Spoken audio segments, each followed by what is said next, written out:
Hello, good afternoon everyone, and welcome to the live cooking class for the Italian vegan again. So just I know that probably most of you have been here before, but just so that we know, this is obviously a Zoom. It's a Zoom call. So if we could ask everybody to please mute your microphone. I think you should be already muted when you came on. But if you, as we starting to cook, and if you have any questions to ask, please feel free to unmute your microphone and ask the questions, and then mute it again when you're finished. Or you can also type your question in the chat box underneath, and I'll try to answer all the questions as we're going along. Today we will be cooking two dishes with peppers. Okay, so the first one is the Peperonata, which is similar to what we did last week with the aubergines. It's still another dish from Sicily, and we'll see. I will show you. We'll cook it right to the end, and then we'll show you two different ways of finishing it off.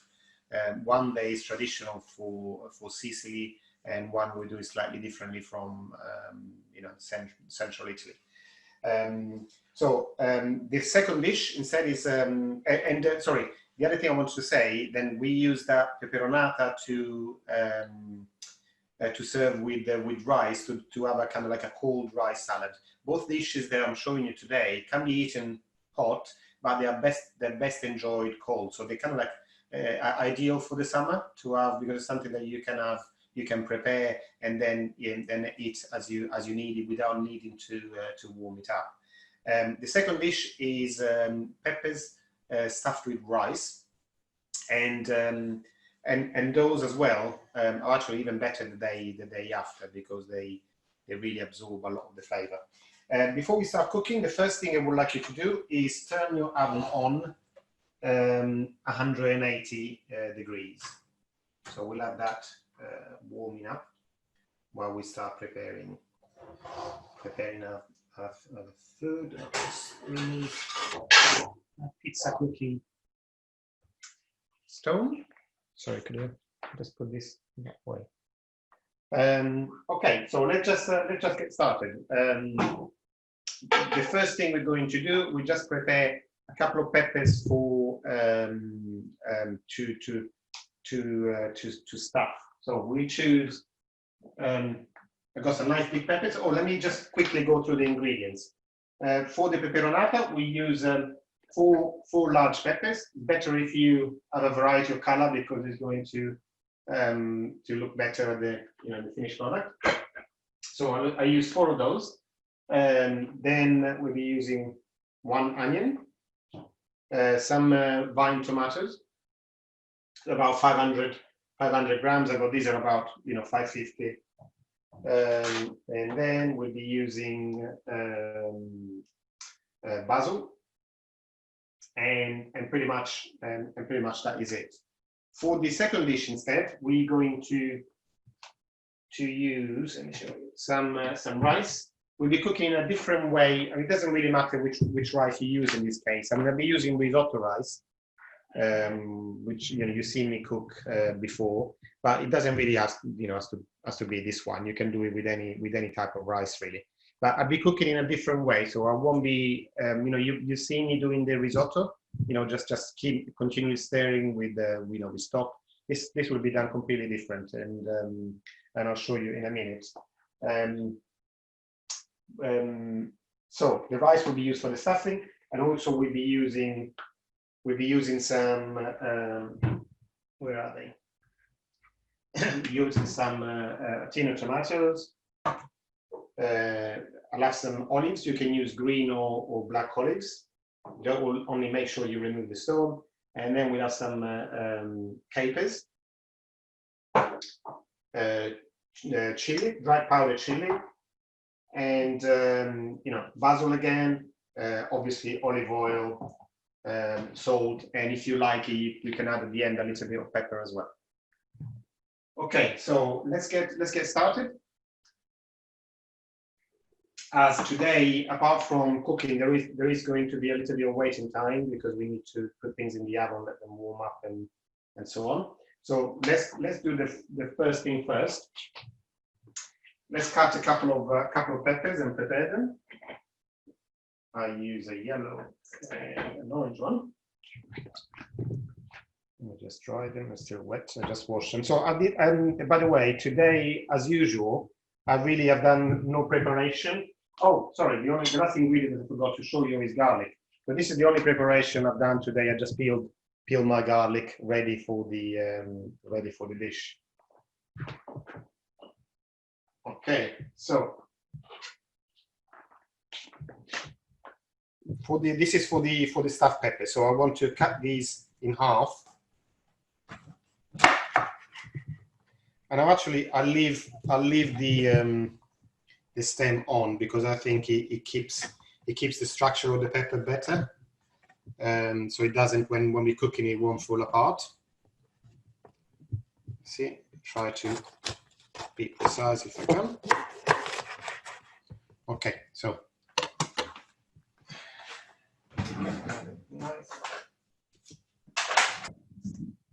and what we want to do now with these, we want to remove all the seeds. So we need this to be left in one piece. That we want to remove, you know, the thing in the middle and all the seeds. So that we want to have a nice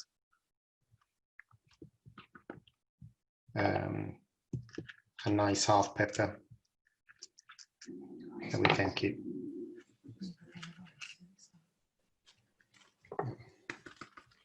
Okay, so this one we repeat until we finish all the 2 peppers. We'll be doing. Oh, by the way, I'll be cooking two peppers. This is enough for 2 people, really. But it's one of those things that it's not. It doesn't take a lot more work to do 10. You just have to clean the peppers, but you know, with the rice and the sauce, you just do a little bit more. So it is a lot of Italian dishes are actually at their best when they're cooked in big quantities, because you can cook them and then keep them. You know, a lot of them you can freeze. Some of them you can keep on the fridge for a few days.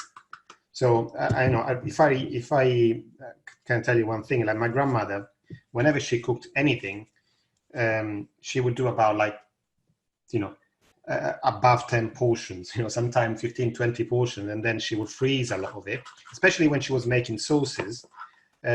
She had a large freezer where she could keep stuff. So when she didn't have time to cook, she could just get one portion of, you know, sauce from one of the freezer, and then, you know, pasta or rice is quick to cook when you got the sauce that's already prepared.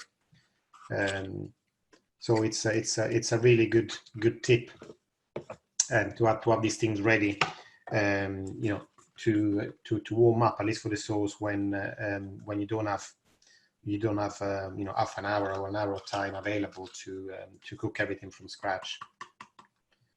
Okay, so this is almost ready as well. A few more seeds hiding in the back. Make sure that you get them at the back of the back here, where the top is.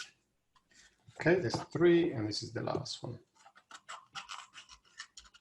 So let's remove everything.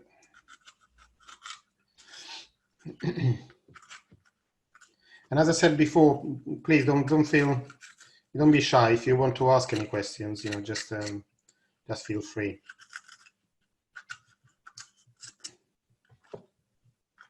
As you can see, this is a dish that's particularly nice in the summer when all these things are in season.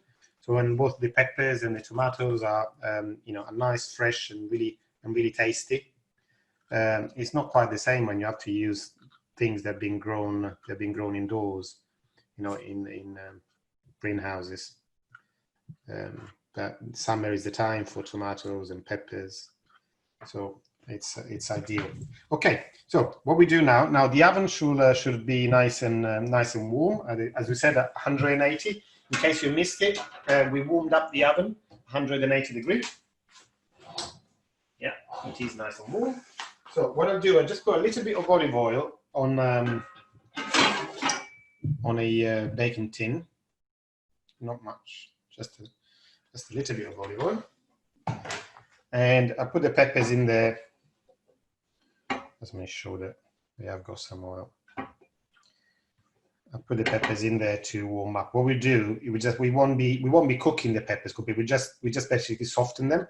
We'll have 10 minutes. We'll do 10 minutes on either side, and then they'll be ready to be stuffed with what we put. Okay, so this is number one. Now number two, you stay there. Oh, let's get the rice.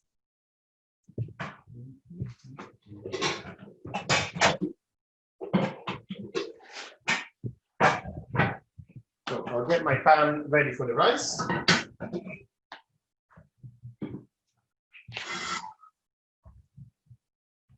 Where is the?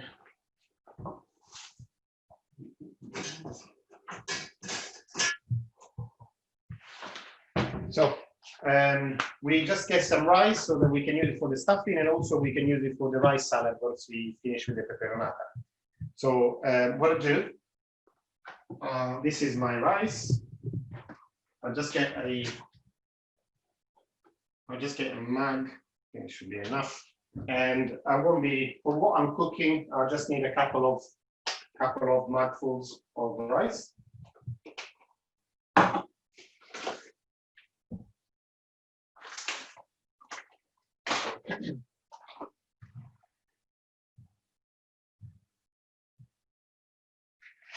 Okay.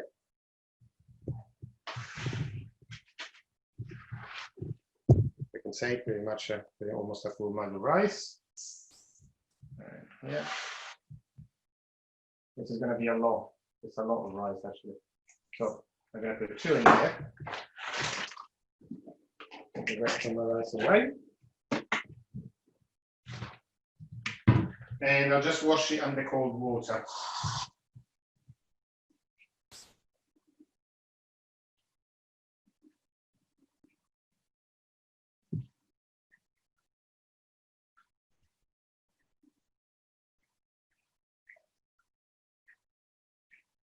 Okay.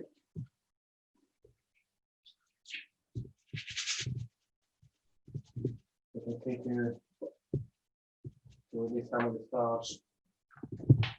Okay, so what I'll do now, I'll get my pan for the rice. I'll put the rice in there. And I use pretty much about 3 times the amount of water as I've used for the rice. So I've used 2 mugs of rice, so I use 6 mugs of water. If you are cooking less and you just do 1 mug of rice, then you have 3 mugs of water. 3, that's 4, 5, and 6. Okay, so we got our rice and water. Now I'll add a pinch of salt.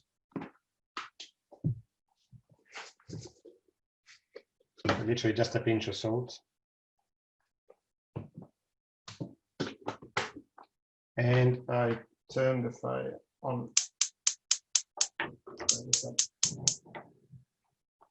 Okay, turn the fire on and I cover. Okay, and we'll keep it on a kind of like a mid to high flame until it boils, until it starts boiling, and then we turn it to the minimum setting. Okay. Now we can get started with the other dishes. Okay, let's do first the stuffing for the stuffed peppers.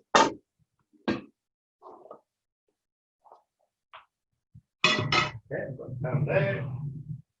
So I have my garlic. We just slice it. Just slice the garlic to get rid of the few seeds that are left.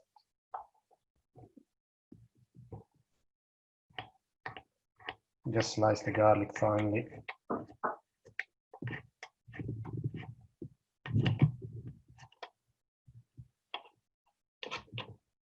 You can use the garlic, you can use really to taste as little or as much as you like.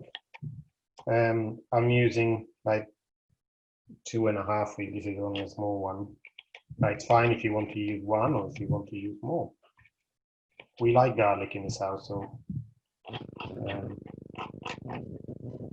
we tend to eat quite a bit of it.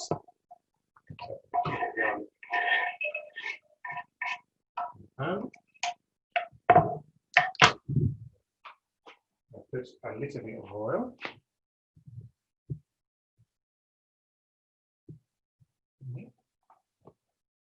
Obviously using extra virgin olive oil, by the way. It's really the only olive oil that we ever use. And we just let the oil absorb the flavor from the garlic for a couple of minutes. And in the meantime, I open my tin of tomatoes.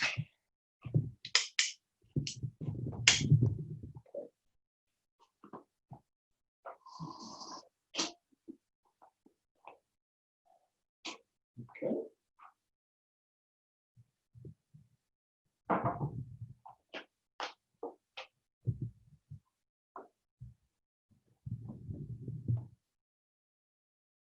Okay, so while that is, we got our tomatoes ready. In the meantime, I'll start preparing the ingredients for the other dish. And first of all, I am chopping an onion.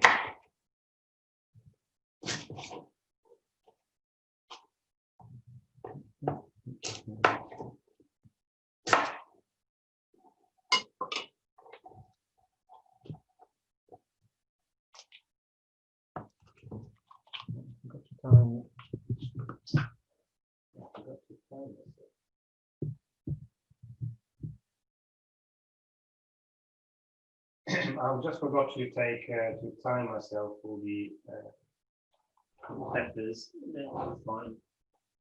We'll have another, probably going about 5 minutes, so we'll have them in there. We'll have them in there for another five minutes.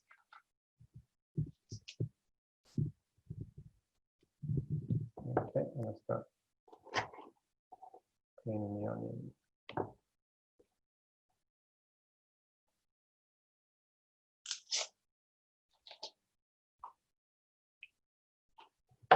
Okay.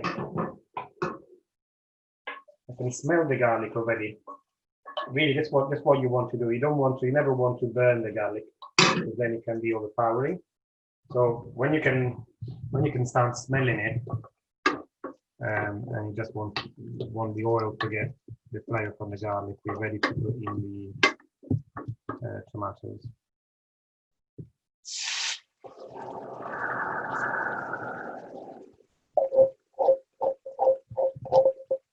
Now we want to keep this on a low flame. We'll have it on the lowest setting. These are cherry tomatoes, so I'll just let them soften up a bit, and I'll break them because they squirt tomato juice. So I want to be a bit careful with it.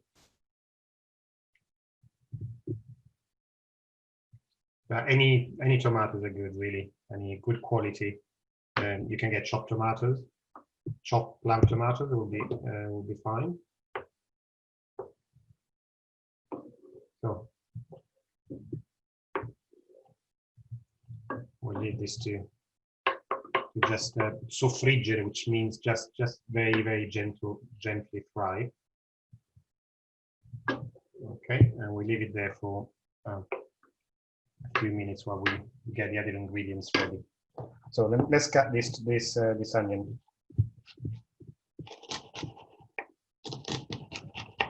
So there is no right or wrong way of cutting an onion.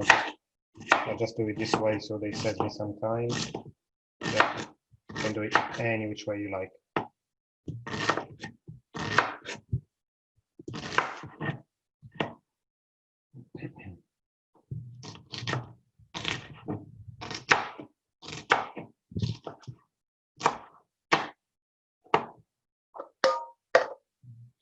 This.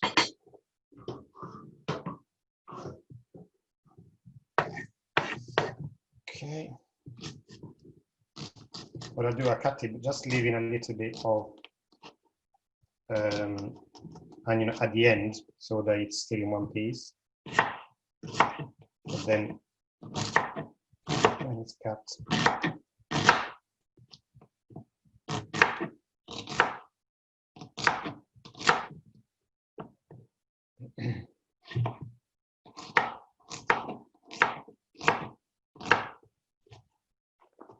okay. Okay, this one can go in the other pan.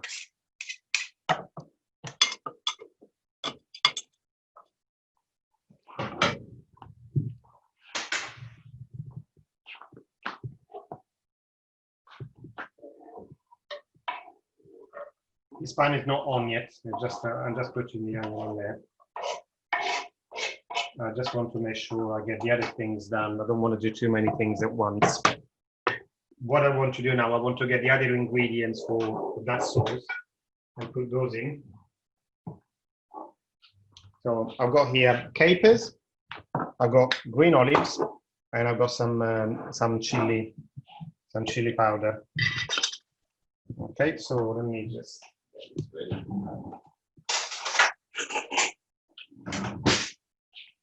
I'll start with the olives. Again, you can do it to taste. You can use as many as you like. I'll be using this. I'll finish this jar. So you just want to, if they are small enough like this, you just want to split them in half. Not too. You don't want to get too complicated with the preparation. You know, as I always say, the Italian cooking is based on fresh ingredients. So the best dish to cook is the one that uses seasonal ingredients. So whatever is available at that time of year. I mean, here now in the UK, we kind of like lost touch with what vegetables are in season and what are not, because normally you find things all year round. Sorry, the alarm is going. So that means it's time to turn the peppers. So let me just get this glove. You can see we just want to soften them up so they don't have to be cooked. You know, you can smell them now. I mean, Katrina can smell them probably from there. And that's it. We just turn them around and put them back in for another 10 minutes.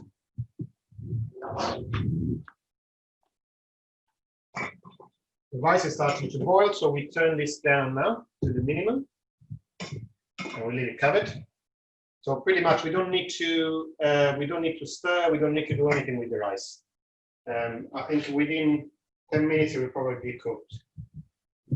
So we'll leave that on like this, and we carry on cutting the olives. So far, let's recap. So far, we cut some garlic in there with some olive oil. So we very gently fried it. Sorry, this is making a noise. Set it up. We very gently fried for a couple of minutes, and then we added the tinned tomatoes, and they've been cooking there for a few minutes. Before I add the other ingredients, I just want to squash them a bit to make a bit of a smoother sauce. So this, sorry, who's asking this? Oh, Katerina is asking. Okay, what we're doing here, we are preparing what goes into the stuffing for the stuffed peppers. Okay, so we just want to have a nice sauce that we're going to then mix with the rice for the stuffed peppers.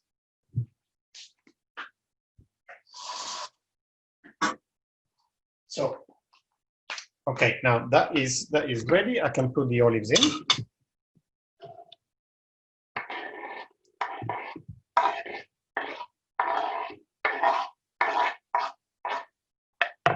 Okay. So still keep it on a low heat. Okay. So gently simmering away.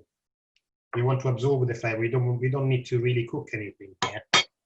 The only ingredients that require minimal cooking.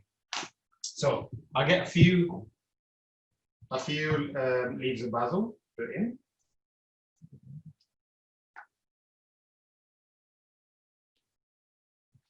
I got some basil. Okay, the leaves can go in straight away like this. We just add them. If you bought some basil, keep some for the end because we need some when the cooking is finished. So don't use all of it now, because the basil is at its best when it just either fresh uncooked or just literally cooked very, very briefly.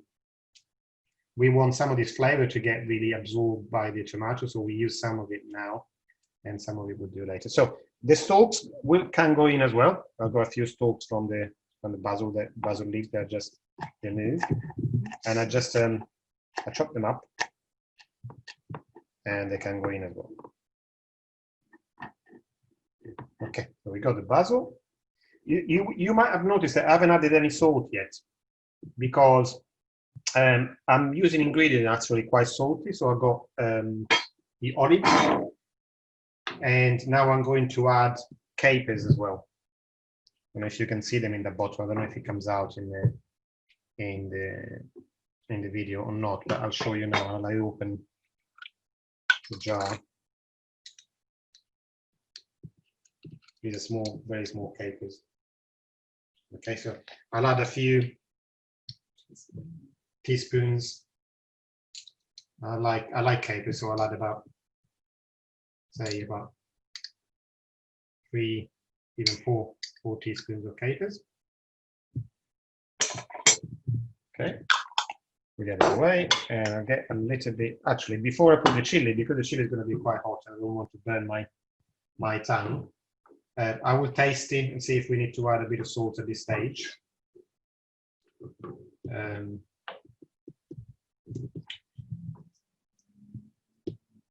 Now I need to add a little bit of salt to that. So I think I'll add about half a teaspoon of salt. That should be enough.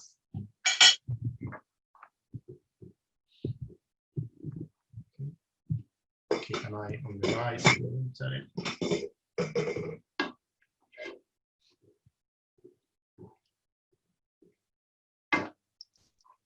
Yeah, that's perfect. So we'll add a little bit of chili. Now this depends on how strong your chili is. This is absolutely deadly.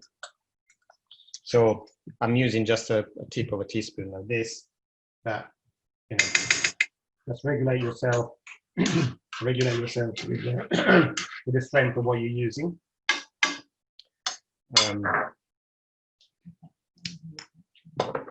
Yeah, this chili actually we've had for about 3 or 4 years. 4 years actually, and we use so little of it because it's so strong. There's still a lot of it there. Sorry, what about? Yeah, we actually, that was the story of that. That was actually a chili plant that my dad gave me. So it was a full plant. So they had quite a lot of chilies on it, and we didn't realize it was so strong until we got home and actually started using. So let me just I'll just check the rice just to make sure that we don't want to overcook it.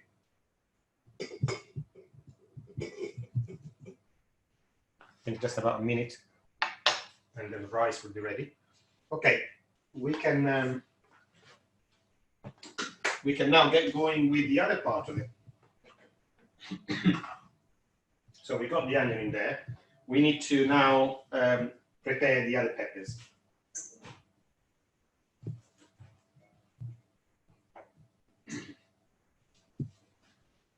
I'll dry them first, and then we will start cutting them and put them on this plate.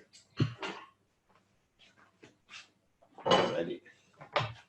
Okay, so let's start cutting the peppers. With this one, it's slightly different because we'll be cutting them into stripes, so we don't need to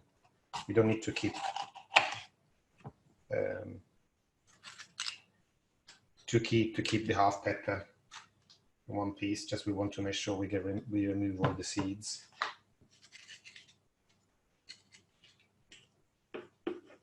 Okay, so we want to cut them in strips like this.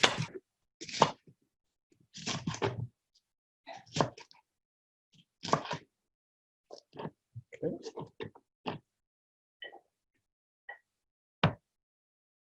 That's always good.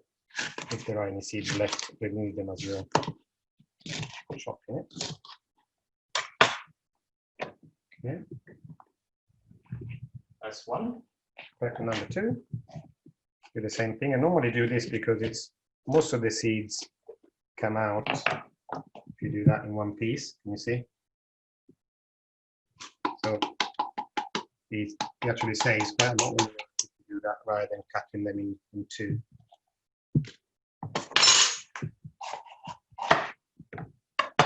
Okay, this is clean. I've still got a few seeds.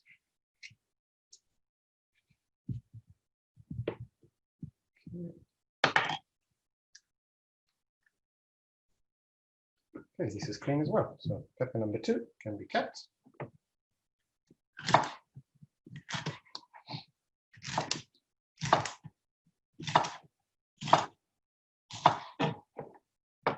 What have you done with the rice, please? That's from Sue. Okay, Sue, what we've done with the rice, that's the question. Oh, with the rice, we just put the rice, we rinse the rice under cold water, and then put it in a pan with a little bit of salt in the quantity of one piece of rice for, one mug of rice for 3 mugs of water in that quantity, and we just put it in there. When it's on a high flame, when it boils, we just turn the water down, turn the heat down to a minimum. So now it should be almost ready. You don't need to cook it in this way. You don't need to stir it or do anything to it. You just leave it to its. So it might be, it depends. That's why Katrina was asking, do you let it absorb all the water? I just say it depends. We need to taste it because sometimes if you absorb all the water, it can become a little bit too soft. So the pepper should be ready now. So we just check the rice. Okay. I think for me the rice is ready. So what I'll do is, as there is still, I still got some water. Most of the water has been absorbed, as you can see, but there is still a little bit of water in there. So what I'll do, I'll turn the heat off, and I will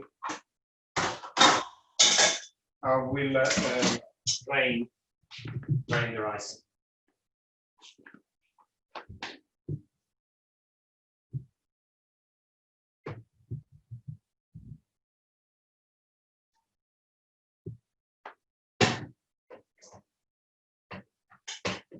Okay, as you can see, there's my rice. I'm going to use some of this rice to do the stuffed peppers and some for our for our salad. So what I'll do, I'll put the rice that we need for the salad away, and the rest I'll use for the peppers. Okay.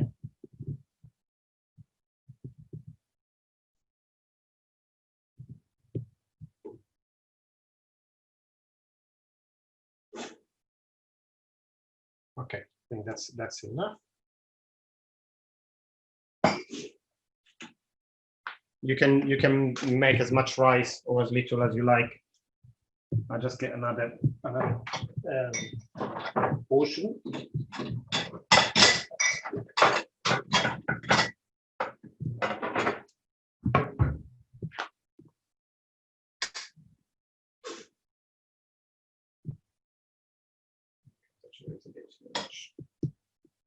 This one. So I've got here 2 portions of rice for later. I'll leave these alone. So these are both dishes that can be eaten. Actually, should taste better when eaten cold. So we don't worry too much about it. So the peppers now are ready to come out of the oven. We leave the oven on 180 because we'll need it. We'll need it in a minute.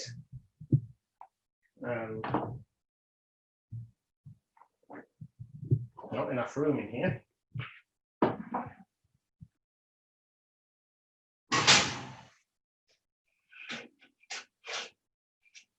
So you can see the peppers now are softened up. So we can take them out, let them cool down a little while we proceed with the rice. Okay, as you can see, this one, most of the juice from the tomatoes has been absorbed now. There isn't that much left. So what we want to do now, we want to combine the rice with the sauce.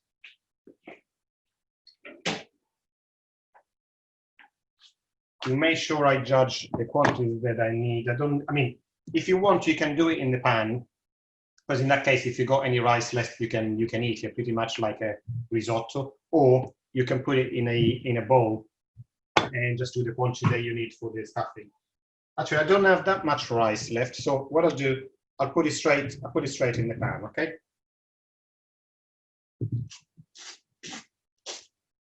Probably is a little bit more than I need for the peppers, but it doesn't matter. It's nice. It's so nice, the sauce, that I can eat it just as it is. As the same way, you know, where sometimes you use stuffing that you prepared for a particular dish, to eat on its own. So there we are. At this stage, we want to make sure that this tastes really nice. This is ready, and because it's what is going to give the flavor to the peppers.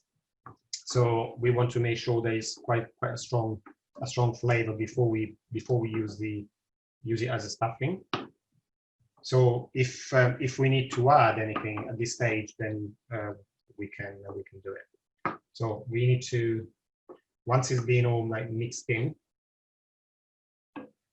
we will need to taste it to see if we need to add any salt, and we can at this stage add a little bit of pepper as well if we want to. So I will taste this. It's quite rich, actually, quite hot as well. As you can see, that chili I use is quite strong. So I just want to keep it in there for another minute to just turn the heat up, just to make sure they absorb most of the liquid that's in there. Just a few seconds, really.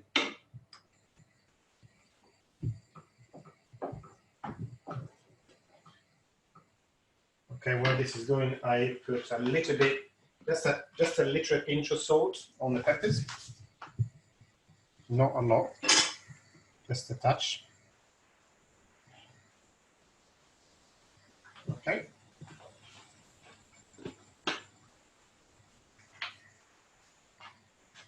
And the other thing I want to do, okay, I'll turn it off now.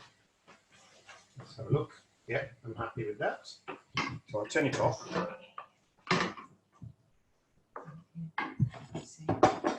What I'll do, I need to put the last thing before I show you. This is before I actually put it in the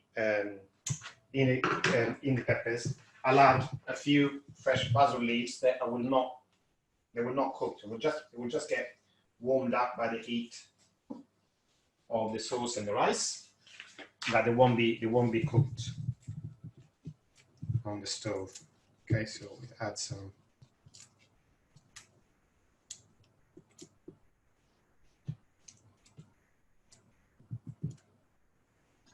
Okay, mix it all in.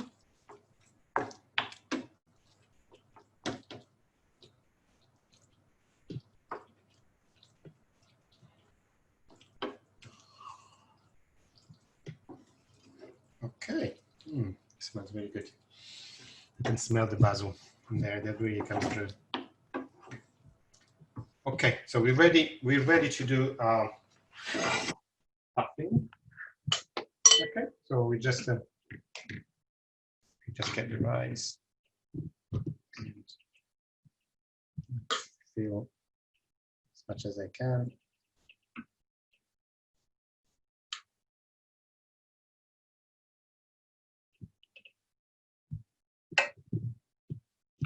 Okay, it's number one. That's number one. Why I can see there's a. Can you see? Can you show the hand? The little teeth. That's tasty. What do you think? Come on. Very nice. Very nice. Very rich. It's a very rich Very sauce. rich. Lovely. Yeah. Very, especially the capers really come through as well. And they need to, because obviously they need to give the flavor to the peppers. Okay, so number two. Let's go to the third one. I can see they're going to have quite a bit of rice. Let's do that. I know, if you know me by now, I always do more than I should. But it never lasts very long. Okay.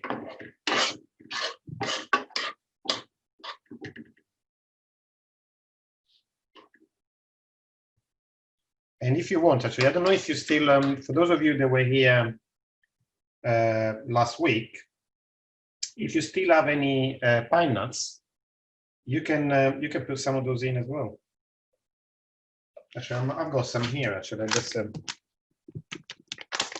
put some in. You don't have to, but so as I have them, may as well put some in as well.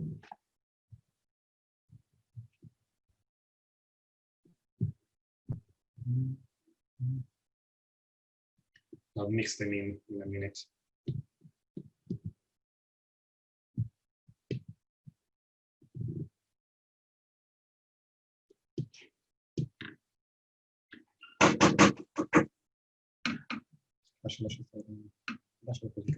Fammi vedere a me. Sorry, excuse the noise because somebody at the door. We'll do it. Just move back and yeah, to go and answer the door. No, it's done. And just leave it to the parcel. Oh, it's all done. Okay, it was just a parcel being delivered, so Pasta.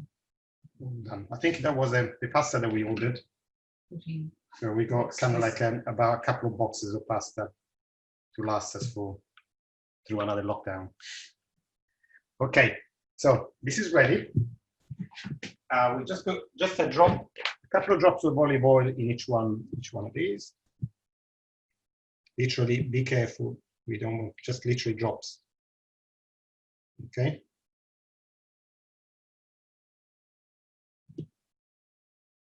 Okay, that is done. And the last touch, we use some. They're just breadcrumbs. You know, as you can see, we don't use any particularly fancy ingredients.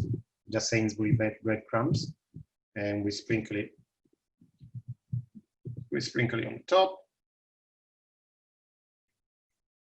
And repeat for all four of them.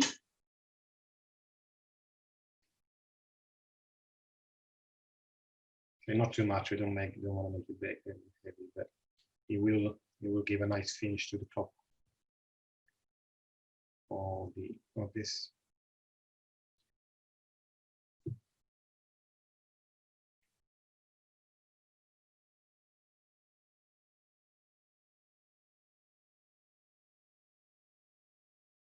Okay, so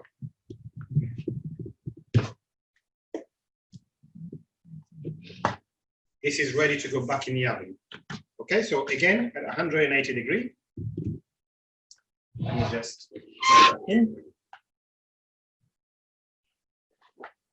And it would take about 15-20 minutes. Put it in a higher part of the oven. Okay, let's see. Let me time ourselves for 20 minutes. Okay, so we can get on with the rest of the other dish. So as we were saying, we were left. Let me just remove this.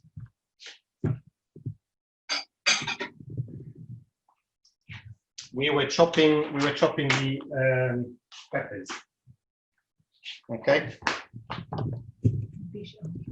Sorry. What's the question? We have a question coming. If it's not too much effort, please, will it be possible to post written recipes along with your videos sometime later? It is quite a bit of effort, to be honest with you, Vijay. I've been trying to sometimes I can do if they're easy recipe, but it does take actually quite a lot to write down all the steps. And I don't have that much time. It's nice. I mean, when I have a nice afternoon where I can do it, then maybe I will. But it takes a.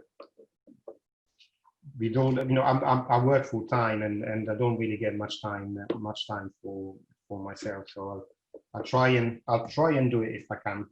But be patient with me. Okay, so this is pepper number 3.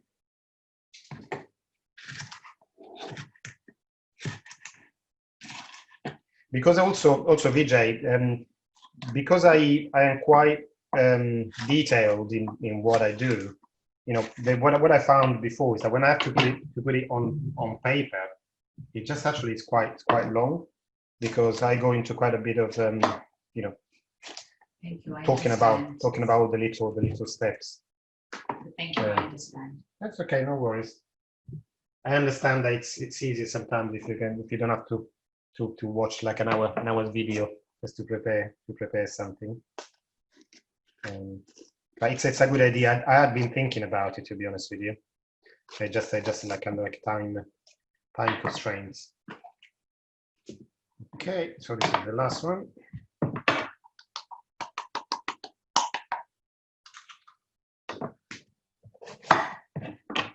Let's remove the last.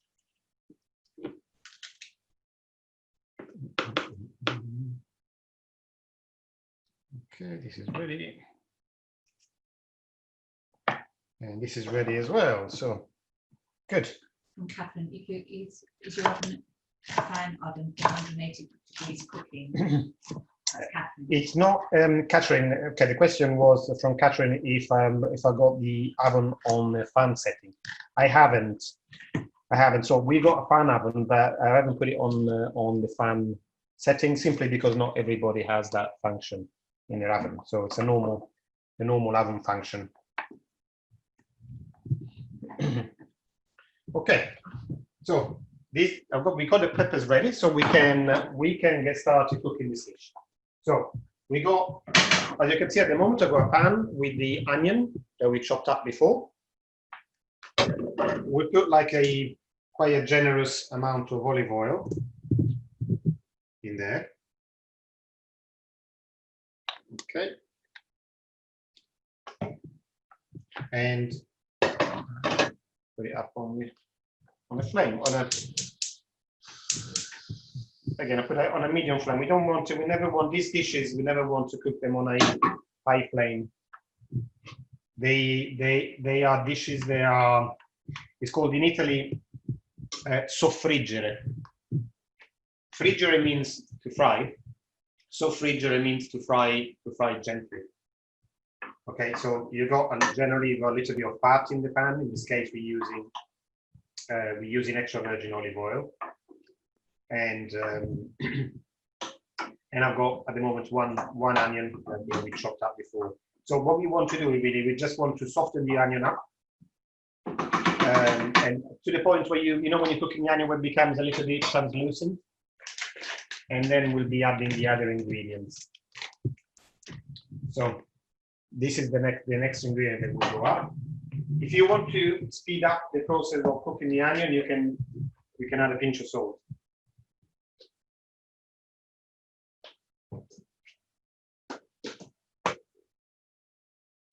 Okay. So while that is going, I get on with a little bit more chopping.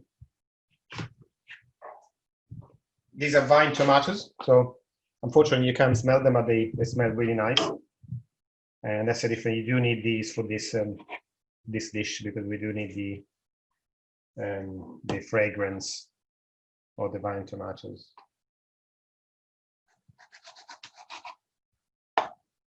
So we'll be chopping these in chunks, in small chunks. If you have time and you really wanted to do it justice, you could spend a few more minutes peeling the tomatoes, which you generally do by keeping them whole, putting them in boiling water, and then the peel comes off very quickly. But to be honest with you, I never do it, simply because I don't see the point. I like the peel as well, so it's not a problem. So I keep it on, as you can see here, kind of like small chunks. This kind of size is fine, but we don't want to make it too small. Like if I got normally a tomato, I would cut it pretty much in 9 pieces like this. I do 2 cuts and 2 cuts. Let's keep an eye on the onions. Let's be okay there for another minute.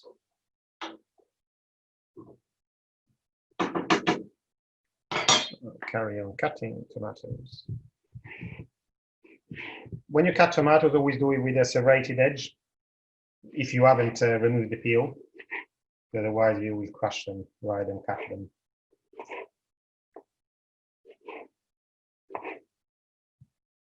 Okay, we're almost done here.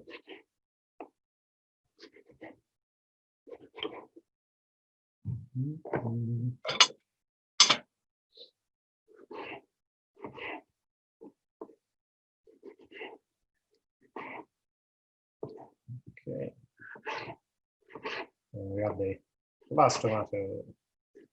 So we have done pretty much almost all the preparation we need to do today, and we can then enjoy the rest of the cooking. Okay, that is done.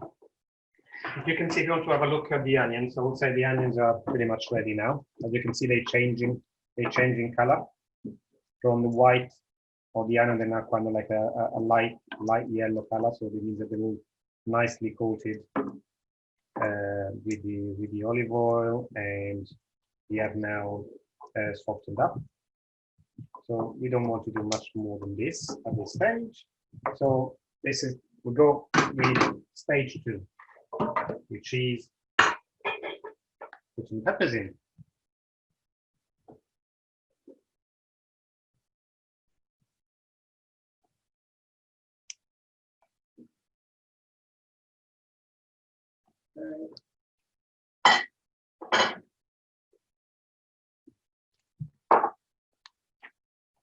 We do just turn the heat up a little bit for a couple of minutes.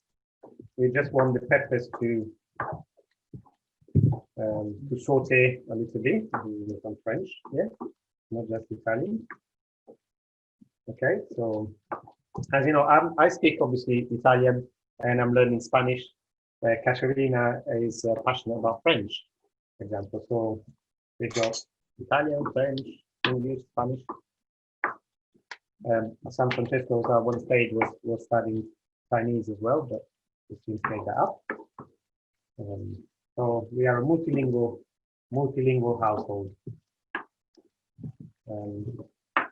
My family originates from Rome, the sort of central Italy, where Caterina's family, although she was brought up here in the UK, she originates from Liguria, just across the border with France. So some of the family, actually, she had aunts and cousins in France.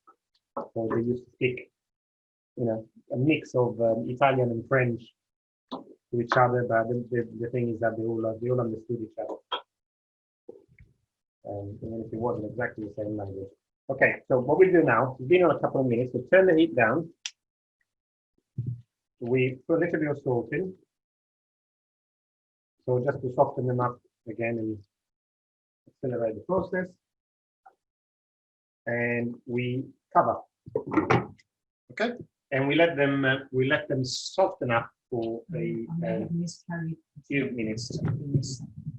Okay, let's have, because we've got a little bit of time now. This is from here. I may have missed how you do it, but can one watch the recording somehow of all your demonstrations?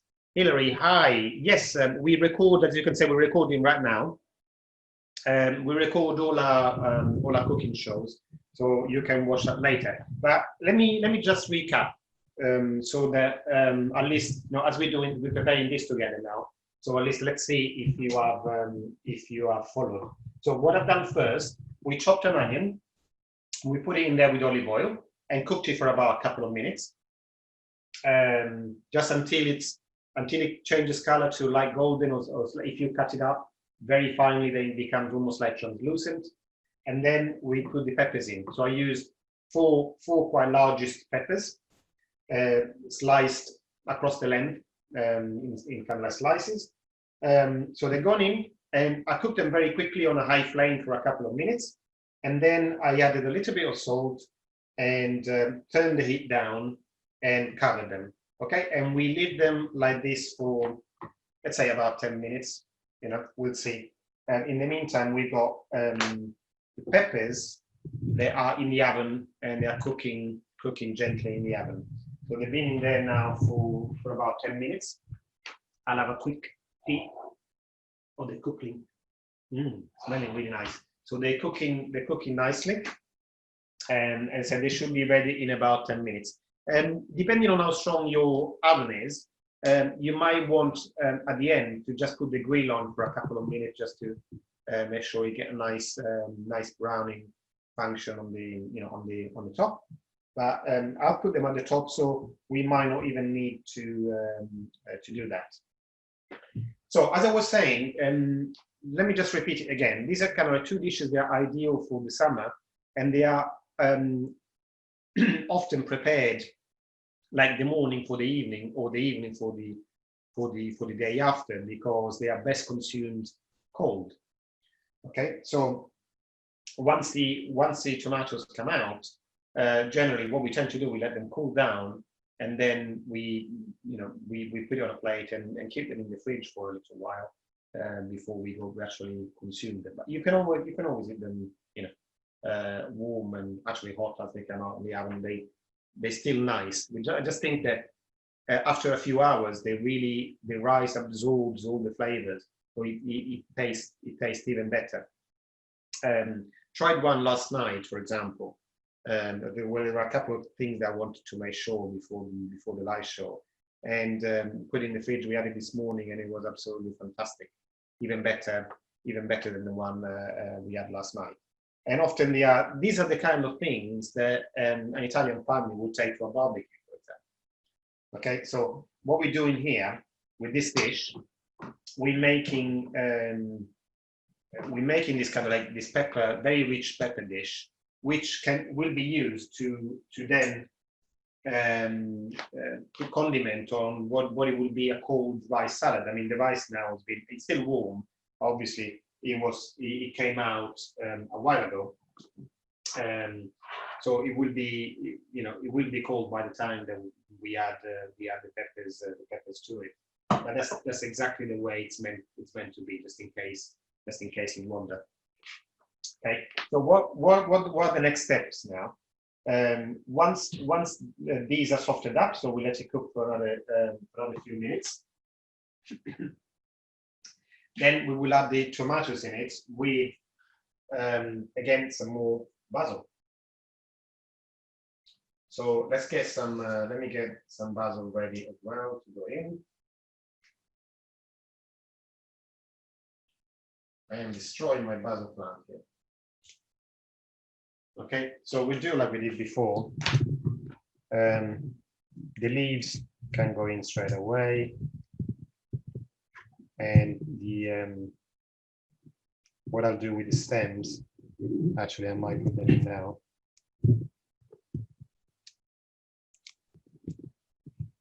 And we just need to tear the leaves so that they're not too big. Don't need to be too precise. I must say basil is probably my favorite herb. Oh, it's so rich.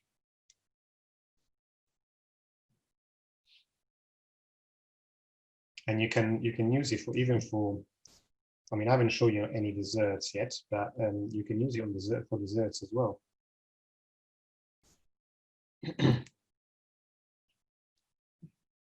Oh, while we're finishing these, let me talk a little bit about next week, as you know, this time I've already made up my mind about next week, and it's something that quite a few of you have asked me. So next week I'll be showing you how to do a vegan tiramisu.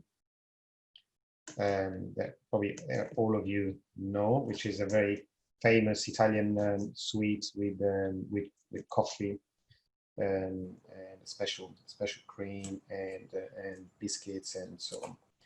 So well, I'm showing you how to make tiramisu for dessert, but as a main course we'll be doing linguine with a creamy zucchini sauce, or as you probably know them as courgettes. So this is what we'll be cooking next week. Okay, so what I've done, I put the basil stalks in there. I just give them another toss around. See, the peppers now are started softening up. I'll just keep them there for another couple of minutes before we add the tomatoes and the basil. Okay, what time is it? Okay. So what I was saying, we'll be cooking with courgette. So we've gone through a few vegetables already. And what I normally try to do is that whenever we are using one particular vegetable, I try to do a couple of different preparations just to show the versatility. But there are so many variations in Italian cooking. This is just like one way to do stuffed peppers, for example, and they can be done in many different ways.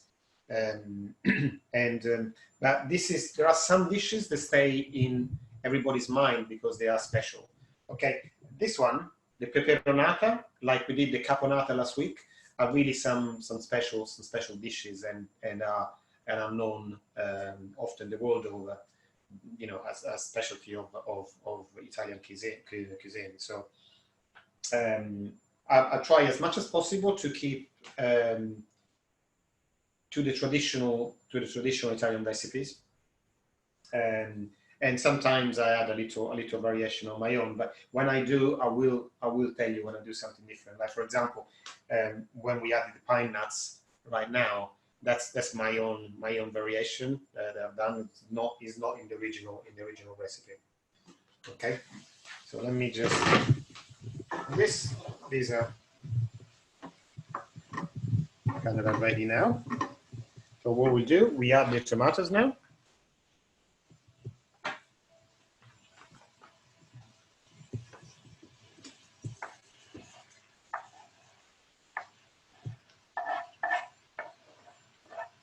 Tomatoes and the basil that I prepared before. And what we do now, we add salt to it. We will need quite a bit here. So I will start with 1 teaspoon of salt, and I will taste it again towards the end to see if we need any more. Okay, so we got 1 teaspoon there. I'll just give it a bit of a mix to make sure that it gets absorbed. It doesn't stay just at the top. Okay, so what we want to do now, where's my mug? We have about kind of like a glass or half a mug of kind of like warm water. I've got some.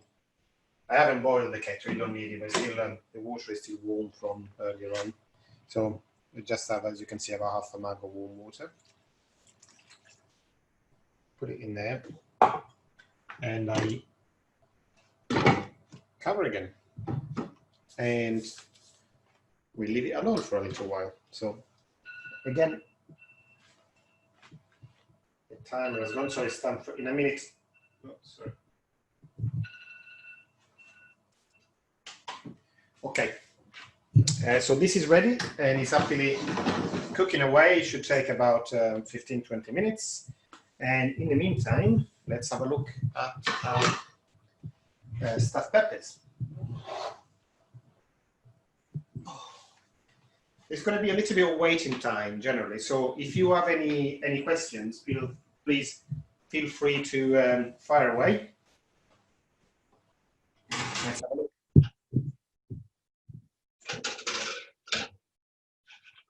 You can see the peppers there. What I will do, just to give them a little bit more of a seasoning, I will turn the grill on for a couple of minutes and put them back in. So I want to give them a little bit of that kind of like the charred top effect, because I think it goes really well. It goes really well with the peppers. While we're waiting, I can make a toast to you with a cup of tea, which is one of the things that I have taken up since coming to England. So not everything I eat and drink is Italian. Okay, so that's a good idea actually from Caterina. So next week we're going to make a tiramisu. So one of the main ingredients is Italian coffee. So what I will do, I thought Katrina had the idea. Why don't I show you how to make traditional Italian coffee? So I will do that.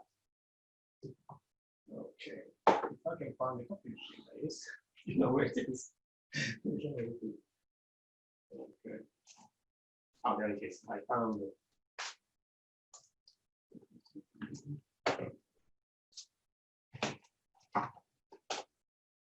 Okay, first of all, the traditional Italian coffee machine is not kind of like an espresso; it's an Italian coffee, and this is how it comes.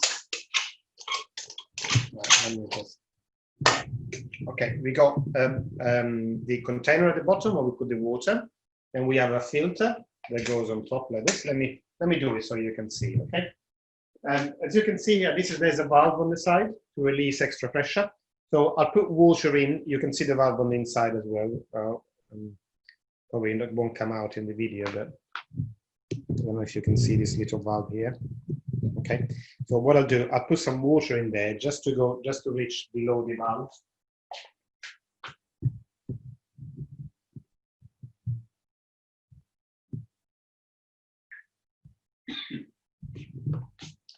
Okay, so once we got the water in there, put the filter on. And this is, I'll put my coffee in there, and this will be the top. So when the water boils, the coffee will come out of the top. Now, there is usually another part of this coffee machine that goes here at the top, so that when the coffee comes out, it doesn't go everywhere. It's almost like a little filter, and it stays in there. I mean, I've had this thing for about 30 years now, so it's long since gone. But I'll show you my ingeniousness, and I'll put a little tea strainer on the top to avoid making a mess. Okay, the second part of it is coffee. So this is my favorite one. is Cafe Illy, and you can find it in most supermarkets there is here in the UK. I'm sure you find it's an international brand, so I'm sure you can find it even if you're in the US or in Australia. You should be able to find this, or you can order it from Amazon. I'll put the link next week to Amazon in case you want to order it online. But this is a new jar that I just bought, so it's still sealed. Oh, I can actually just the releasing the gas. You can. Oh, it smells beautiful.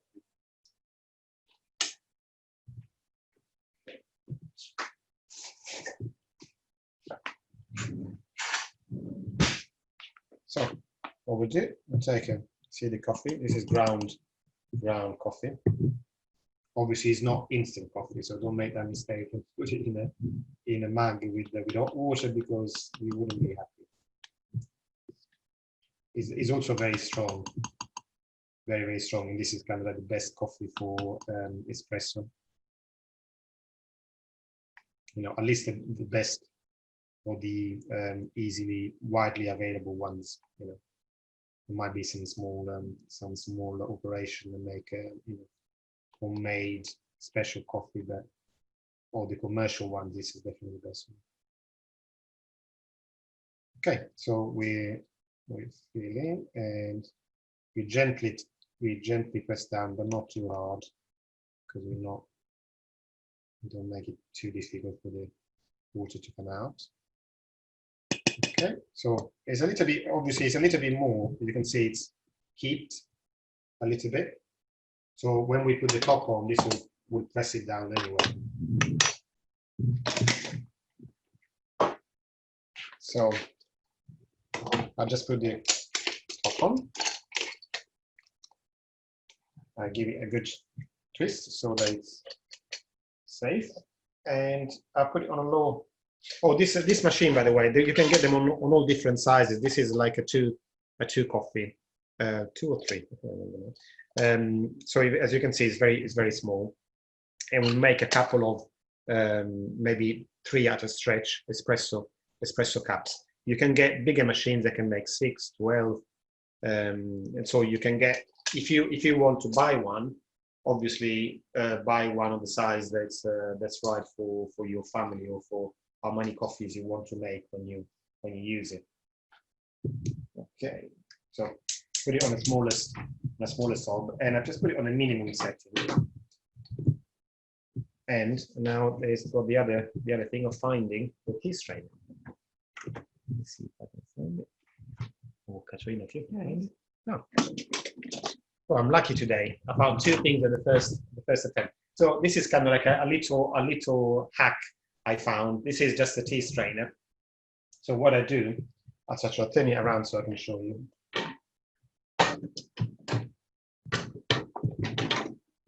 So what I do, because when the coffee comes out at pressure, so it just tends to go everywhere. I just put it on the top here. So it will, instead of going everywhere, will hit the strainer and stay in there. Okay, so that's my little way I can deal with that. Oh, this should be ready now. Yeah. So it's time to turn everything. Oh, so not this. Turn this off, and I'll bring it out.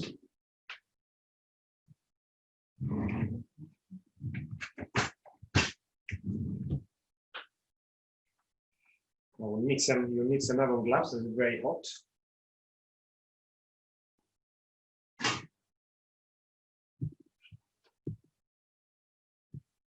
There's your stuffed peppers.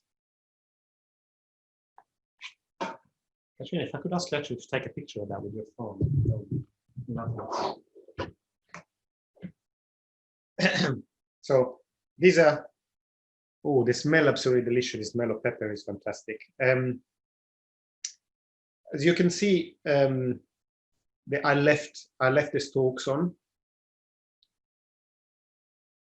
I left the stalks on, like these bits here.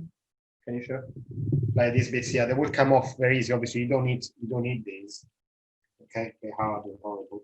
But I left them on because if you take them off, it cuts a little bit of a hole on the side of the pepper, and it's more difficult to keep it in one piece, and then sometimes the stuffing tends to come out a bit. So I leave it on so that it looks better. So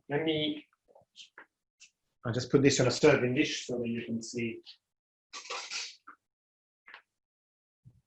which one shall I use. Let's use this one.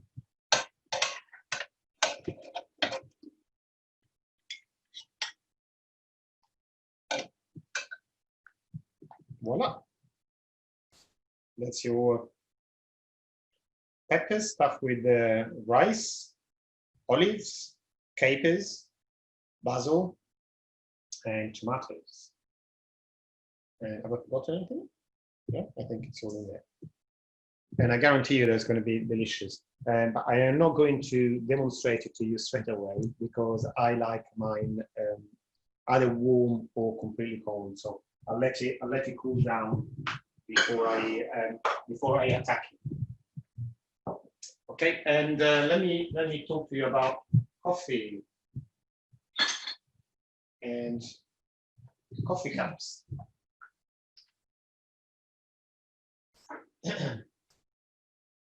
Now, a lot of people talk to me about espresso. Now, this one, for example, this is an espresso cup. Now, it's not really espresso; it's a coffee cup. But for me, this is already too big. Because what I will do, I will use possibly just about that much of it because we like a coffee very, very strong and very almost thick, almost if you can cut it with a spoon. So often we actually serve the coffee in a glass or almost like this is a shot glass, which is pretty much the right size for an Italian espresso. So you can understand possibly my shock when I go into like a Starbucks or a Pret a Manger in the UK or something like that, and they ask you, "Oh, do you want a large one?" No, I don't want a large one.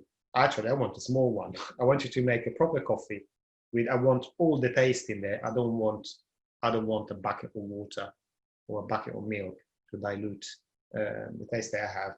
I just want to have a little bit, like all Italian food, a little or sometimes a lot, but maximum taste. Okay, so this is what we are aiming for all the time. Now, let's see when this is not ready yet. Sorry. Oh, the coffee, the espresso. Is something that we have pretty much all day long. It's traditional to have especially at the end of a meal. We have whether it's in a lunchtime or a dinner time. Often when we go to the bar, we will stand up and have an espresso. So it's normal during the day to have a few espressos. Generally, if you have it for breakfast, people have either cafe latte, which just means milk with coffee. It's not. Don't think about all the fancy way that you see, kind of like layered or something like that. It's none of that rubbish. It's generally cafe latte in Italy is served in a bowl because it is for breakfast. So it's a bowl of warm milk with coffee in it. That's all it is. So we'll have either cafe latte in the morning, or if you go to the bar, generally people will have a cappuccino.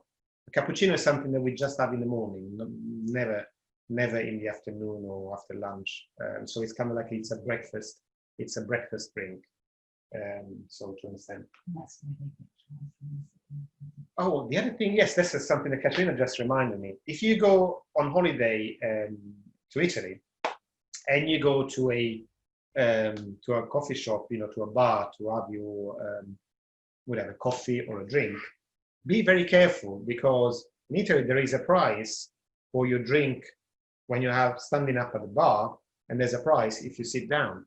So if you sit down at the table, even if it's a small coffee shop that only has 3 tables, the moment you sit down at the table, whatever you order is going to be a lot more expensive. So if maybe an espresso at the bar may cost, I don't know, €1.50. You sit down, it probably is going to be like €3, €3.50, because they will charge you a lot for the service, because they're coming to your table and they are serving the coffee to your table. So be very careful. There is always behind the till, there is a table with both prices. So make sure if you want to sit down, and make sure that you're comfortable with the price for for service as well, because a lot of people have been shocked and think, oh, I'm only having a coffee and I'm paying maybe, I don't know, £10. So there have been those cases. So I just wanted to warn you. Okay, the coffee now is almost, you can see, it hasn't actually started to come out, but it will come out, making a noise, and it will start coming out in a moment. Another thing I wanted to discuss, I told you before that I will show you two different ways of doing this. When right at the end, this is a Sicilian dish, and Sicilian cuisine, they really enjoy the sweet and sour. So the traditional Italian Sicilian recipe for this dish, at the end of the cooking, we'll add sugar and vinegar. Okay, so to give it kind of a sweet and sour taste. What I would like to do with you, because I would like you to judge for yourself. I'm not a fan of this, but some people are. I'm not particularly keen on sweet and sour. So what I would like you to do is that when we finish, we'll divide this into two. We put one lot away, so you can taste it as it is, and the other lot we can try the vinegar and sugar. So you'll see, you can taste both and see which one you prefer. Okay. So you can see now. I won't take this away, but you can see the coffee is starting to come out. You can see they're spitting on the top of the tea strainer.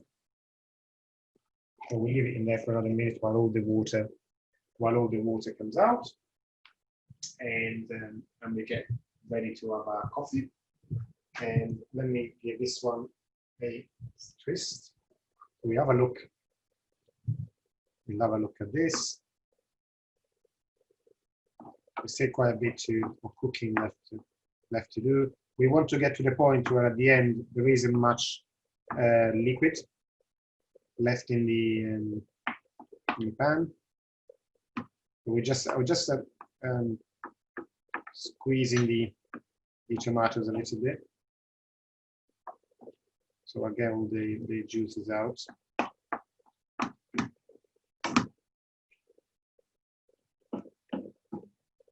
Okay, anything that's that you're not sure about the things I've done today? I'm tasting, by the way, I'm just tasting it for salt. I'm quite happy with the level of salt in this. But also consider one thing, that there is very little salt here in the rice. So just taste it. So the rice is it's a little bit bland, and by the end, the salt in there will compensate the rice. What I will do, by the way, in the meantime, I'll add a little bit of olive oil to the rice, just a little bit, just to make it not sticky.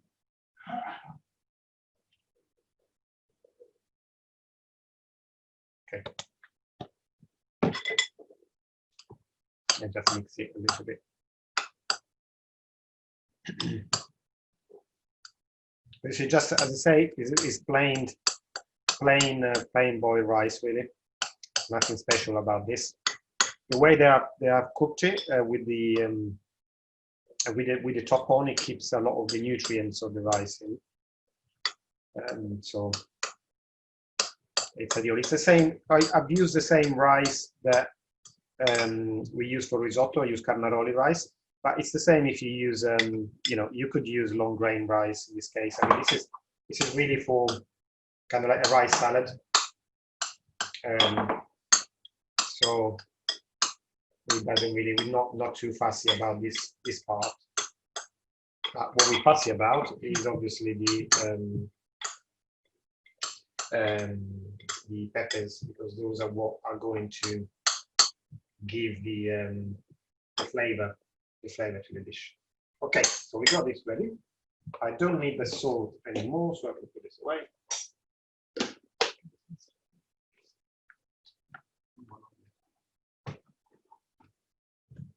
Okay, so this can go away. Let me see if the coffee is ready.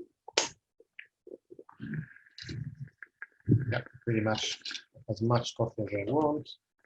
So take that off. So it stops spitting. You can see now the rich liquid in there.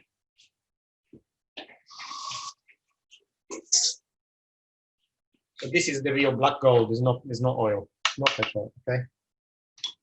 Okay. So what we tend to do all the time is we make sure that we give it a stir, because the thicker part of the coffee is at the bottom.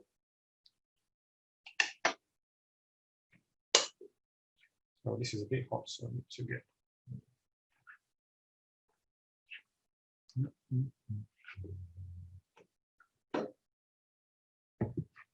Okay, so I will show you here.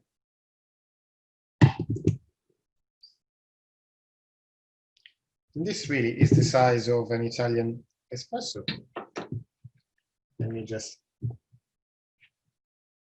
so that you know, we don't really. Sorry. Let's see. Is that better? Okay, this is the size of an Italian would have for a coffee.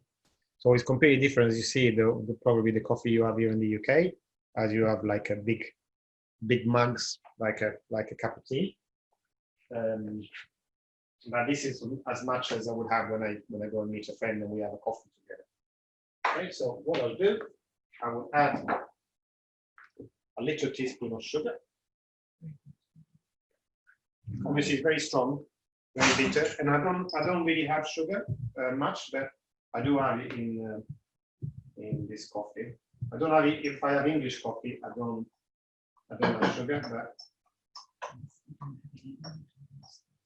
the other thing is that this coffee is very strong, so it has a lot of caffeine, and I wouldn't have it at night if I were you, unless you are really used to caffeine, because it will keep you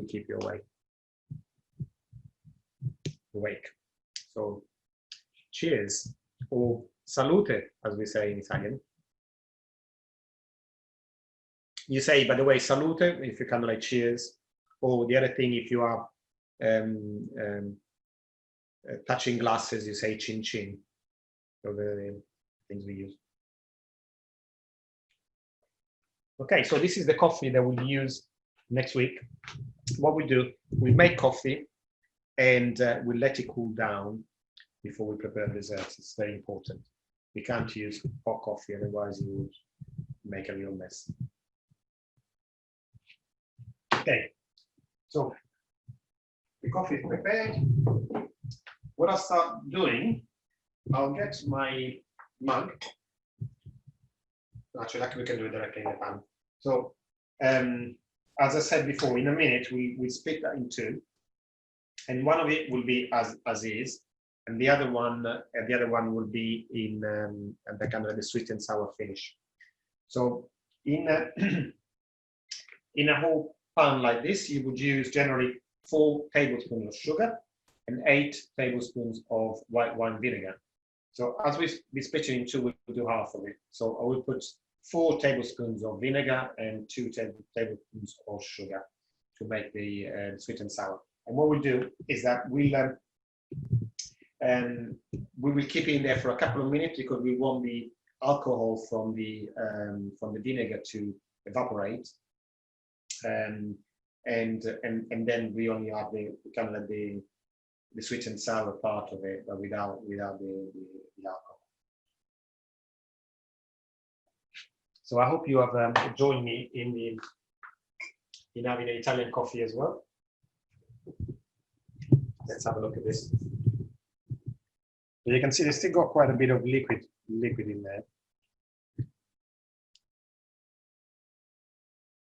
We want to make sure. I know this dish takes a while to cook. Actually, a little bit longer than I expected. that we want to make sure that it is cooked, because otherwise we want the peppers to be very, very, very, very soft. Okay. So at the moment, you know, you can see them, they still got a little bit of bite to it, so they're not quite ready yet. The flavor is there. They're lovely. The flavor is there, but not, you know, but not the texture yet. So we keep them ready. Okay, so we said about next week, zucchini, pasta, so linguine we'll make a cream of zucchini, which is a really, really nice, really delicious. And again, it's another dish that is right at the moment, because we got some lovely fresh zucchini in the shops. We don't have to get vegetables that are coming from the other side of the world. We can use what is produced right here. And then we do the, we'll do the tiramisu. Any questions about this one, about next week, or about anything else that you would like me to try and cover? I know that George asked me last week for vegan ice cream. Excuse me, I've got like something in my throat. Asked me for vegan ice cream. This is something I'm still investigating. So watch this space, because I will produce that. As I explained before, I am more I like preparing savory dishes more than sweet ones. So as you can see, all the dishes I've done so far have been savory. But I do understand that I do need to show you some desserts as well. So over the next few weeks, we will be doing a few of those as well. Okay, so any questions here? Anybody from The recordings, that's from Hillary, the recordings. Okay, the recordings, Hillary. Hi, Hillary asking about the recordings. The recording of this session will be uploaded to the YouTube channel, and I'll put a link in the Facebook page as well. Just to make sure you have it, I'll email you all with the links. So once you get to the YouTube video, if you subscribe to the channel, you make sure that you're notified of any updates. Anytime I upload a video, you will know is there.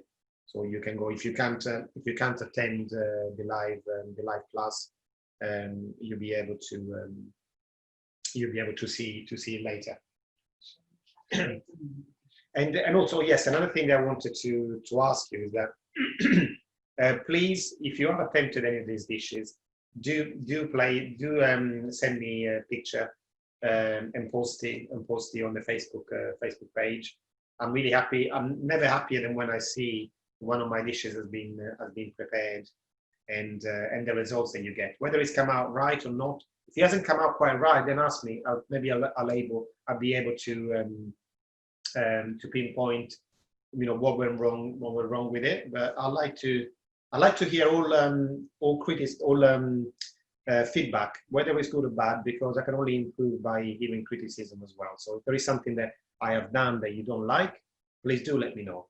Whether it's, you know, publicly in the Facebook page, or if you want to send me a private message, that's fine as well. I'd be happy to do that. So the only thing I ask from you, actually, let me say three things. One, if you could please subscribe to the YouTube channel.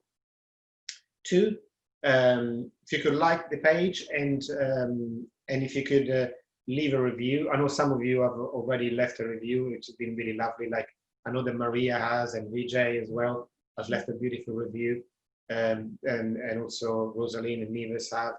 So if you do have 5 minutes, I'll be really, really grateful if you could. I think that on Facebook now they're called recommendations rather than review. So you can go on the page and say recommend the page. That would be really nice. The third thing that I want to talk to you about is the charity that we do. You might have noticed that when you go and book the ticket, there are two types of tickets. One that is free, one day is generally either a donation or a £5 ticket. You're very welcome to attend for free. I'm not asking anybody for any money, but if you can afford to give some, we raise money for charitable causes. Especially there's one company that we use that's called Buy One Give One. So that links any activity their business does to a particular giving, and the givings are so they go directly to the people on the ground. They are doing the charitable act. Like, for example, this week we're given to a kind of medicine for children for school children in Ethiopia, because often they are malnourished and they have problems that they can't deal with without access to Western medicines.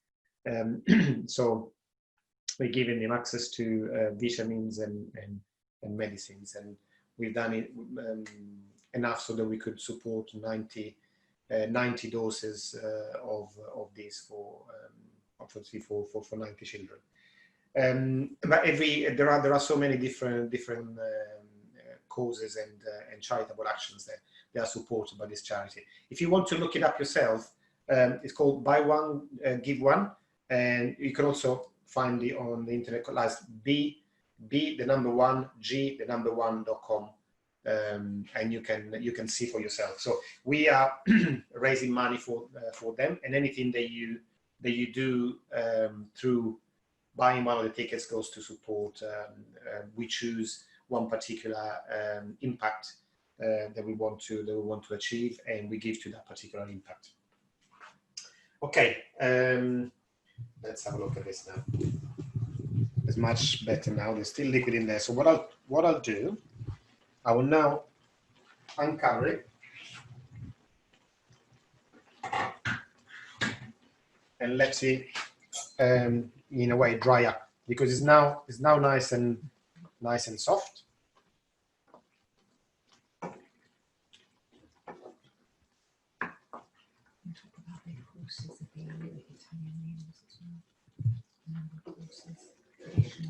Oh yes, Katerina was reminding me. So while we're waiting for this to be ready, I'm sorry if it's taken quite a long time today, but this is kind of like and maybe I should have put this to cook at the beginning, but I haven't cooked this for quite a while, so I can't remember quite the timing. For me, kind of like quantities and timing is something that kind of I lose myself when I'm cooking.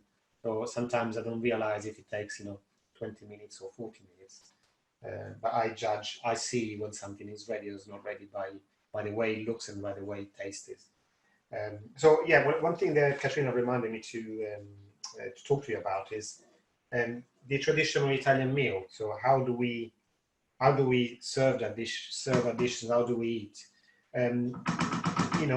Since coming to the UK, often when you go to a restaurant or when you eat out, you tend to have one dish with many things on it.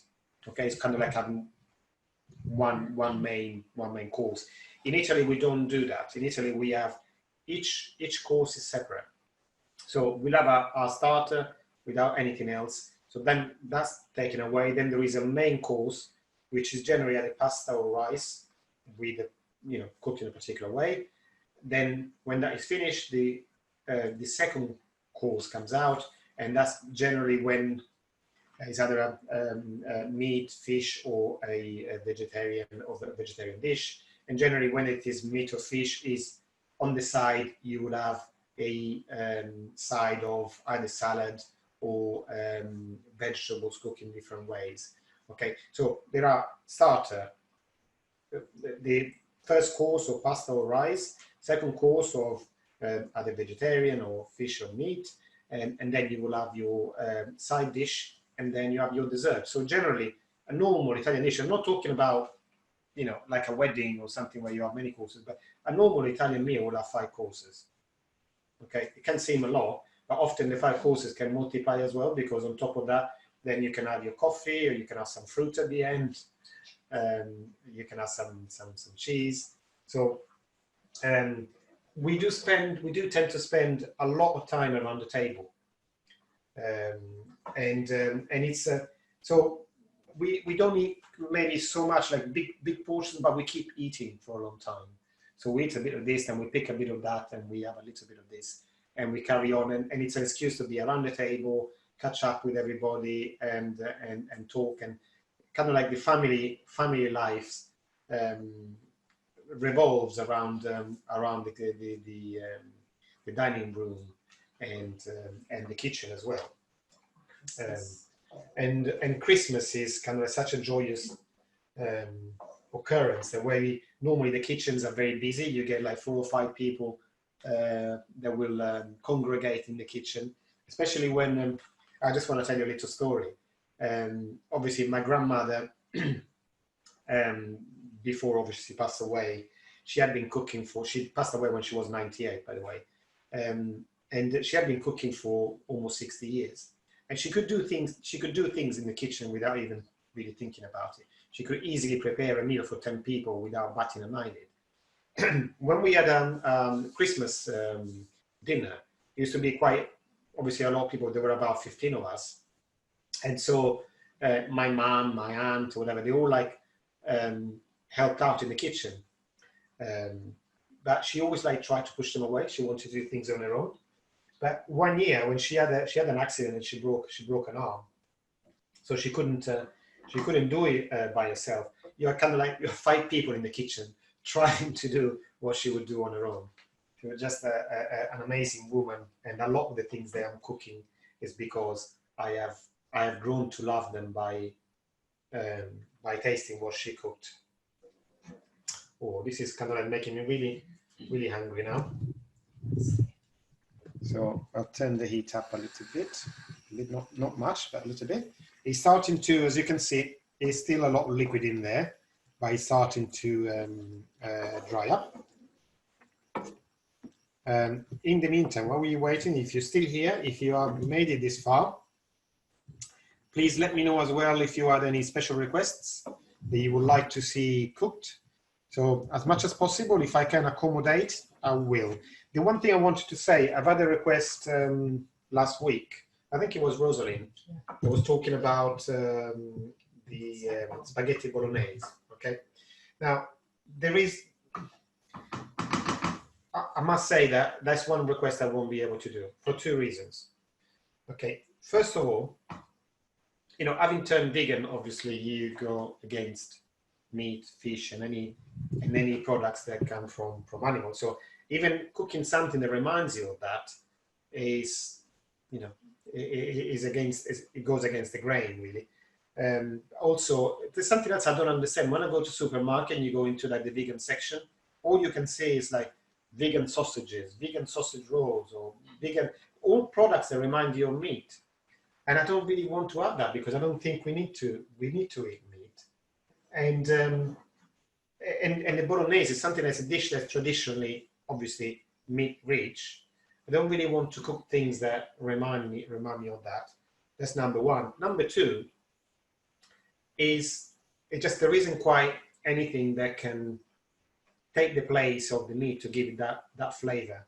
And I've tried a couple of times doing it with different things like corn or kind of like some other kind of like bean concoctions, but it's not really satisfying.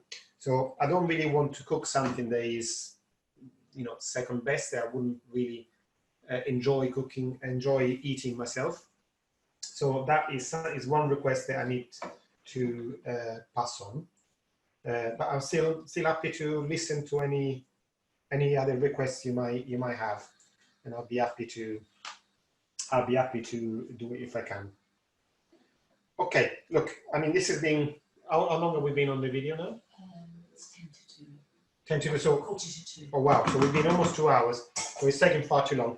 Can you come a little bit closer with the video? Now, this is a little bit more liquid than I would like it. I would like it to reduce a little bit more. But what I'll do, I will carry on with the cooking, otherwise we'll be here all night. And I will, as we said before, where's the one with the slots? as I said before, I will remove part of this. Okay. And I will put it on. What we'll do basically, we will mix it with the rice. We make a nice rice salad. And the finishing touch, when we do that, before we mix it all in, obviously we add some fresh basil. They will not really, we don't really need to cook, but just with the heat of the peppers, will kind of wilt a little bit. So let's see if you can see that. And what we'll do now, if I can do it without making a mess, you see this bowl is a little bit small for this, but I use a bigger bowl, but it will be easier to mix.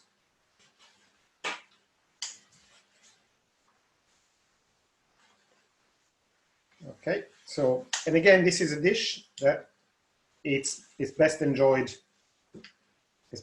cold.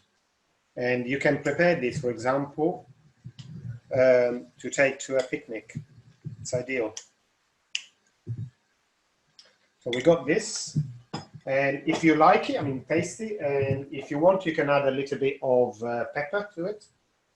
I already added quite a bit of chili in there, so I'm quite happy, but I just add a little bit of fresh olive oil, just to finish it off.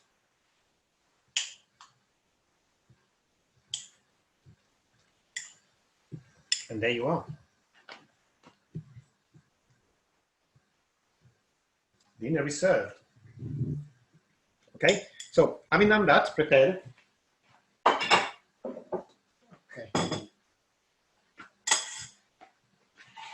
We've got the two dishes here. Now, what we'll do with the other peppers that are left in the pan.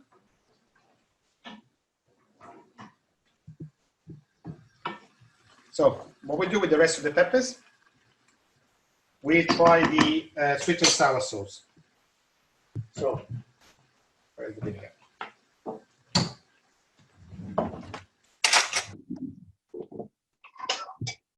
So I'll have 2 tablespoons of sugar.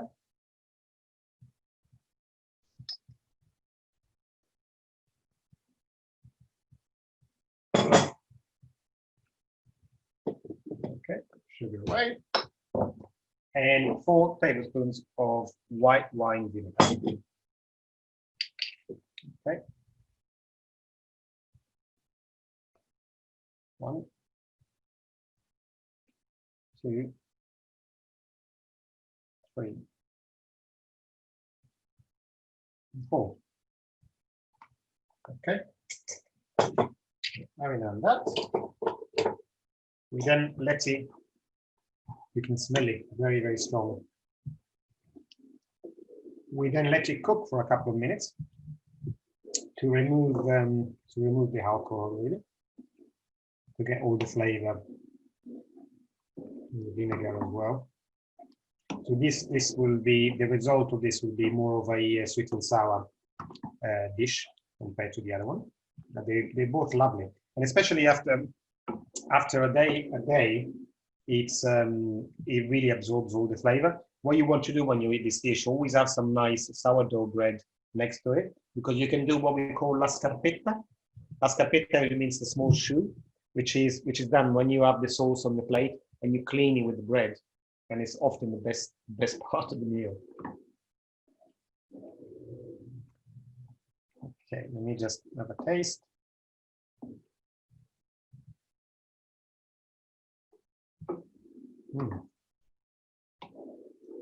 Nice.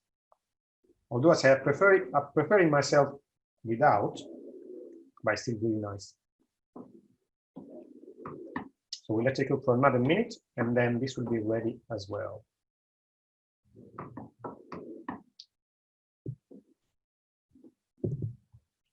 Okay. Almost finished. Okay, I won't repeat the same procedure that we've done before, but we just basically, we use exactly the same thing. We have the peppers on there and you mix them with the rice, but you can also eat this on its own without rice. And generally, traditionally, this is a starter for Italian cooking. And again, as I said before, you will finish cooking this, then let it cool down. And this is a dish that's traditionally best eaten cold. Okay, so not even warm, you let it cool down completely. And you can serve it, straight off the fridge the day after. But obviously, as you spend 2 hours cooking it now, you'll want to taste it, which I understand. So you can taste it. You can taste it right now. But what I will do, instead of mixing it with the rice, I'll just show you. I'll put it on another serving dish. So you can see we have a different effect.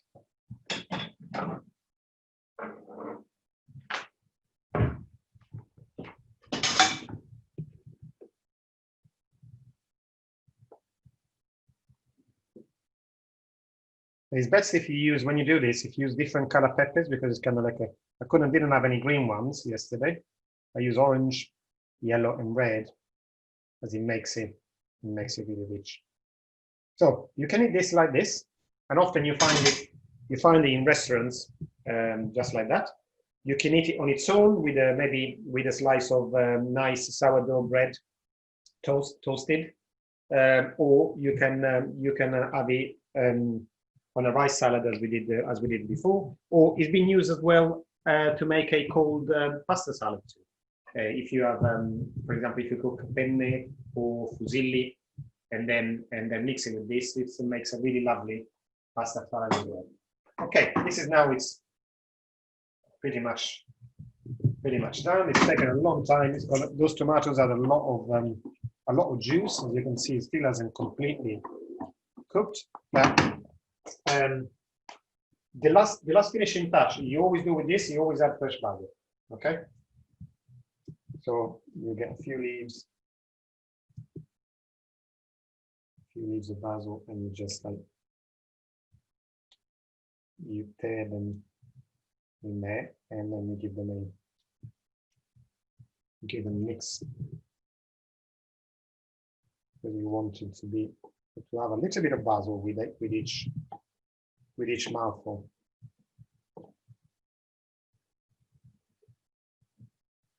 Now, Katrina, would you like to have a taste? I will turn this off now because I have had enough about reducing the sauce, and I can eat it like this as well. So, turn this off. Francesco, camera, see. Okay, and we will have the official tasting.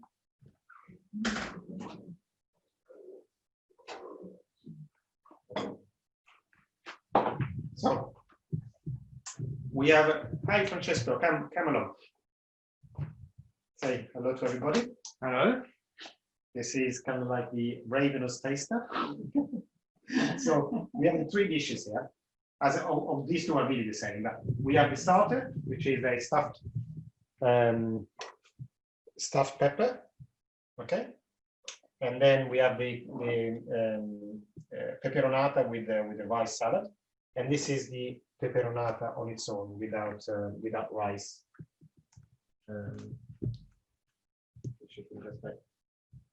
Voila, that's the finishing touch. So, Francesco, would you like to try everything? Yeah.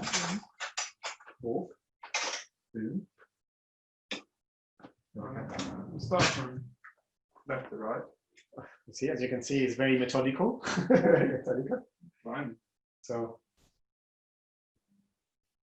it's cold. It's cold. Don't worry. This is the only one that's still warm. Okay, still hot. Yeah. Nice flavors. Definitely. Now, what I would like you to do, I would like you to taste this. This is the same thing, but with sweet and sour. Okay. So I'd like you to taste. What does it have in it then? What does it have in it? The extra ingredients are sugar and vinegar. Okay. So that's the only difference that there is between the two That's all. A few dishes. Yeah, this is just come out of the pan, so it should be served cold. But obviously, we don't have another 20 minutes to let it cool down.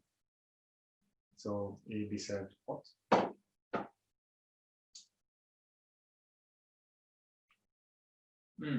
Which one do you prefer, with or without? Definitely that. Okay, he prefers it with the vinegar, and my favorite one is without the vinegar. But you can see that's why I wanted you to try both ways of doing it, because it's up to you. At the end of the day, whatever you prefer. This is all like traditional Italian, so whatever you do, you won't go wrong. You just do it to your taste. Okay. If you like something more plain, then definitely this one. But that's for me more flavoursome. Okay. Oh, the stuff pepper. And again, it's cold, so don't worry about it. Okay. I'll show you all like these are summer dishes. I said best enjoyed cold. Okay.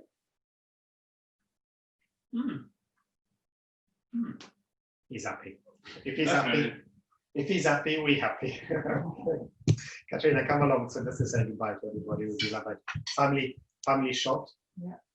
You can try everything in a minute. Yeah. So from the Bernardini family at the moment, we'll say I hope you have enjoyed this long cooking class, and I hope to see you all next week. Thank you. Thank you all. Thank you for staying so long as well. Thank you. Take care. Thank you very much. Bye bye. Bye bye.